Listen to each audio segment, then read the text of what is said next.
The call came out of nowhere. I was standing in the garage, covered in sawdust, working on a dresser I had built for our anniversary, when my phone rang. I answered, expecting a delivery or a wrong number, but instead, I heard a man's voice, smooth, too smooth, like a line he had practiced many times. "She's with me now. If you want to talk to her, speak to my attorney." Then the call ended. No names, no hesitation, no emotion. Just that, "She's with me now." I stood there, staring at the phone like it was a foreign object in my hand. The smell of gasoline hung thick in the air, mixing with the sharp scent of cut wood. The half-finished dresser sat in the corner, mocking me. A gift that no longer had a recipient. A lawyer. He told me to contact his lawyer. I didn't scream. I didn't dial her number. I didn't throw the phone against the wall. I just stared at it, almost willing it to crack under the weight of the truth it had delivered. Then, calmly, I slid it into my pocket and walked inside. Dinner was still set on the table. 2 plates, 1 untouched. I ate my meal in silence, chewing slowly. The food was cold, but that didn't matter. My appetite wasn't about hunger. On the table sat a printed itinerary. Not a note in her handwriting. No tearful goodbye.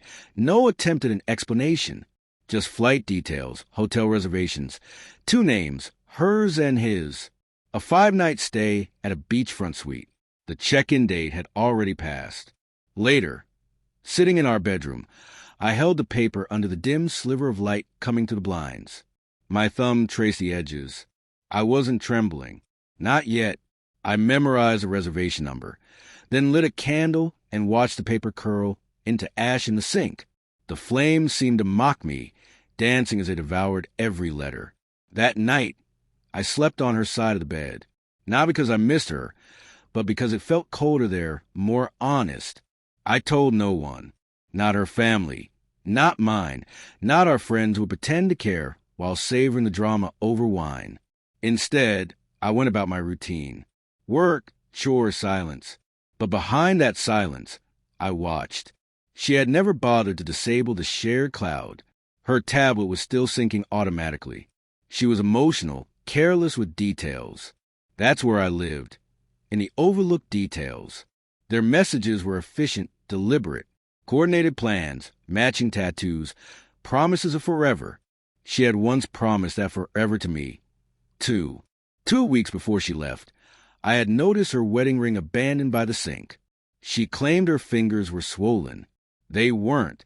I checked her drawer later and found a small Cartier box, a bracelet, engraved with initials. Not mine, his. I traced the number he used to call me and ran a full background check. His name was Roman Elias Voss, partner at a boutique law firm, twice divorced, no children, and a reputation for ruthless negotiations. Fitting. I scheduled a meeting at his firm, but not with him. I wanted to see how professional he was willing to be. Wearing a black suit without a tie, I walked into their office under a false name, Lucas Ray. The receptionist barely looked up as she led me into a glass-walled conference room.